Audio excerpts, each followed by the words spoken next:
नमस्कार, आप देख रहे हैं देश का नंबर 1 चैनल रिपब्लिक भारत। आपके साथ मैं हूं सुमित चौधरी। एक तरफ कांग्रेस इंडी गठबंधन को साथ लेकर आगे बढ़ने की कोशिश कर रही है, लेकिन एक के बाद एक झटके यहां पर कांग्रेस को लग रहे हैं। एक और बड़ा झटका यहां पर कांग्रेस को लगा है। कौन सा है वो झटका, बताएंगे आपको मीनाक्षी।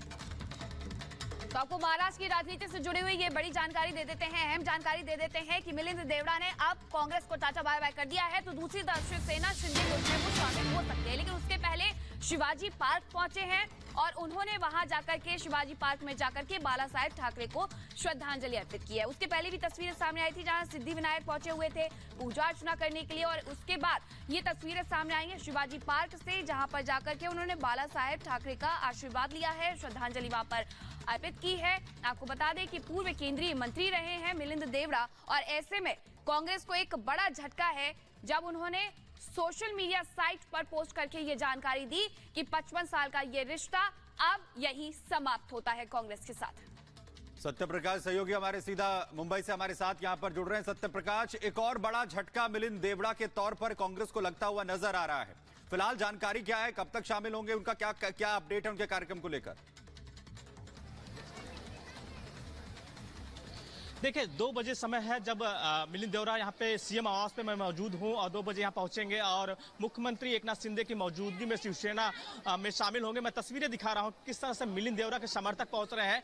ये मुख्यमंत्री निवास है और यहाँ पे देख सकते हैं किस तरह से मिलिंद देवड़ा के समर्थक पहुंच रहे हैं। इसी तरह से बाहर मौजूद है जो मिलिंद देवड़ा के समर्थक, लगभग 250 से ज्यादा लोग यहाँ मौजूद हैं और लगातार यहाँ पे इकट्ठा हो रहे हैं। ये मुख्यमंत्री निवास पे है जहाँ पे मिलिंद देवड़ा कुछ ही देर में यहाँ आने वाले हैं और शिवसेना का हाथ सामने वाले हैं, शिवसेना में शामिल होने वाले हैं। तो ये कांग्रेस के लिए बहुत बड़ा झटका है, क्योंकि जिस तरह से महाराष्ट्र में मिलिंद देवड़ा का यहाँ पे पकड़ है, पहुंच है, उसको लेकर कहीं न कहीं कांग्रेस बहुत बड़ा झटका लगा हुआ है। और ये तस्वीरें देख सकते हैं कि ये मुख्यमंत्री निवास के अंदर की तस्वीरें में, बाहर भी इसी तरह से है, भीड़ इकट्ठा हुई है। मिलिंद देवड़ा के समर्थक लगातार पहुंच रहे हैं और यहाँ पे शिवसेना में शामिल हो गए, कार्यकर्ता भी शिवसेना में शामिल हो गए। कई ऐसे नेता हैं वो भी यहाँ पे पहुंचने वाले हैं कांग्रेस के, और वो भी शिवसेना में शामिल होने वाले हैं। तो थोड़ी देर बाद यहाँ पे मिलिंद देवड़ा पहुंचेंगे, मुख्यमंत्री पहुंचने वाले हैं, एकनाथ शिंदे पहुंचने वाले हैं और इसके बाद यहाँ पे शिवसेना में शामिल होंगे। ये तस्वीरें मुख्यमंत्री निवास के अंदर की तस्वीरें हैं। बाहर भी मिलिंद देवड़ा के समर्थक मौजूद है, लगातार अंदर आ रहे हैं।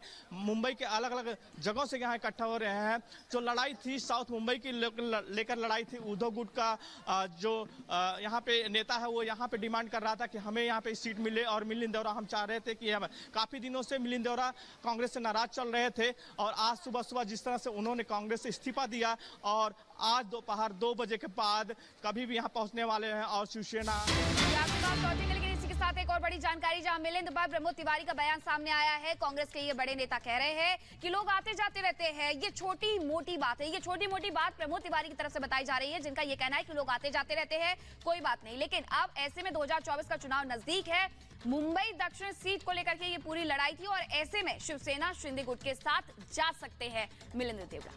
सत्यप्रकाश हमारे सहयोगी हमारे साथ यहां पर बने हुए हैं, उनके पास हम यहां पर चलें। सर ये बताइए, आज भारत जोड़ो न्याय यात्रा शुरू हो रहा है और आज ही जो मिलिंद देवड़ा ने इस्तीफा दिया, कांग्रेस ने कहा। अरे छोड़िए छोटी बातें, जब तक भारतवासियों को न्याय नहीं मिलता ये संघर्ष हमारा है, जारी रहेगा। और वहीं एक तरफ राहुल गांधी भारत जोड़ो यात्रा पर निकलने की काम कर रहे हैं, तो वहीं दूसरी तरफ कांग्रेस नेता पार्टी छोड़कर निकल रहे हैं। सवाल है कि आखिर ये क्या वजह है कि कांग्रेस के सारे पुराने नेता एक एक कर पार्टी छोड़ रहे हैं। देखिए रिपोर्ट और इसके पीछे की वजह को जरा समझिए।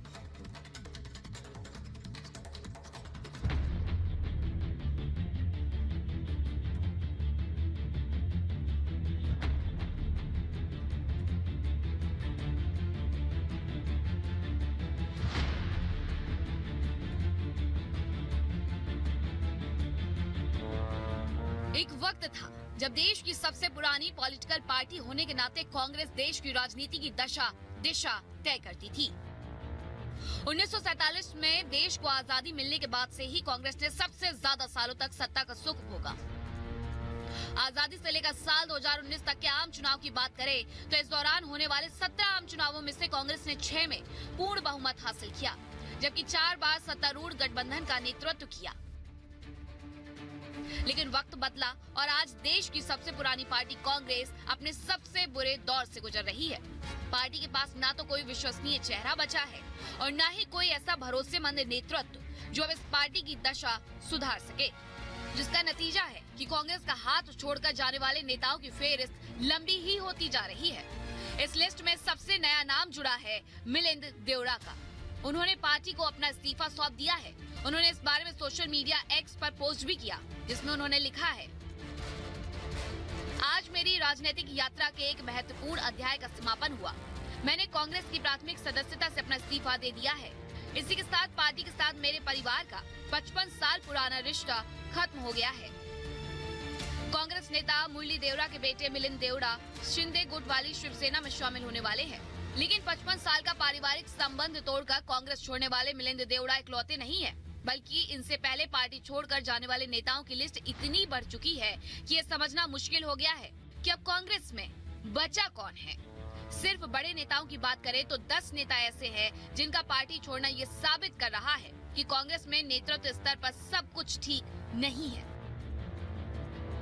जिनमें गुलाम नबी आजाद, ज्योतिरादित्य सिंधिया, जितिन प्रसाद, कपिल सिब्बल, हार्दिक पटेल, आरपीएन सिंह, सुनील जाखड़, कुलदीप बिश्नोई, प्रियंका चतुर्वेदी, अल्पेश ठाकुर के नाम प्रमुख हैं। कांग्रेस छोड़ने वाले नेताओं में गुलाम नबी आजाद जहां पार्टी के भरोसेमंद अल्पसंख्यक चेहरा थे, तो वहीं ज्योतिरादित्य सिंधिया का साथ छोड़कर जाने की भरपाई कांग्रेस आज तक नहीं कर पाई है, क्योंकि ज्योतिरादित्य सिंधिया ही वो चेहरा थे जिन्होंने मध्य प्रदेश में कांग्रेस के लिए साल 2018 के विधानसभा चुनाव में जीत की जमीन तैयार की थी। लेकिन पार्टी के साथ उनका मतभेद ऐसा बढ़ा कि उन्होंने कांग्रेस के साथ अपने 18 साल के जुड़ाव को विराम दे दिया और मार्च 2020 में कांग्रेस से इस्तीफा दे दिया। ज्योतिरादित्य सिंधिया के इस्तीफे से कांग्रेस को कितना नुकसान हुआ, इसका अंदाजा इसी से लगाया जा सकता है कि कांग्रेस छोड़कर जब उन्होंने बीजेपी ज्वाइन की तो वो अपने साथ कांग्रेस के कम से कम 20 वफादार विधायकों को भी ले गए, जिसके परिणाम स्वरूप मध्य प्रदेश में कमलनाथ सरकार गिर गई। यही हाल कांग्रेस छोड़कर जाने वाले जितिन प्रसाद का भी रहा। जितिन प्रसाद उत्तर प्रदेश में कांग्रेस का एक प्रमुख ब्राह्मण चेहरा थे, लेकिन पार्टी में चल रही अंदरूनी विवादों के चलते उन्होंने भी कांग्रेस से किनारा कर लिया। मगर लोगों को हैरानी तब हुई जब कांग्रेस के सबसे पुराने चेहरों में से एक कपिल सिब्बल ने कांग्रेस छोड़ दी। बताया गया कि उन्होंने कई बार पार्टी नेतृत्व को लेकर सवाल उठाए, लेकिन जब उनकी किसी ने नहीं सुनी तो उन्होंने कांग्रेस का हाथ छोड़ दिया। उनका जाना कांग्रेस के लिए इसलिए भी बड़ा नुकसान दे गया क्योंकि वो वरिष्ठ नेता होने के साथ साथ सीनियर एडवोकेट भी हैं और वहीं कांग्रेस के ज्यादातर कानूनी मामलों को देखते आए थे। यही हाल कांग्रेस छोड़कर जाने वाले अन्य नेताओं का भी रहा, लेकिन इन तमाम नेताओं के पार्टी छोड़ने के पीछे एक शिकायत सामान्य रही और वो ये है कि ज्यादातर नेताओं ने कांग्रेस नेतृत्व और खास तौर पर राहुल गांधी की क्षमता पर गंभीर सवाल खड़े किए और सभी ने अपने इस्तीफे में लिखा कि राहुल गांधी के पास ना तो कांग्रेस नेताओं से मिलने का समय है और ना ही उनमें पार्टी चलाने की अकल। Bureau report, Republic Bharat.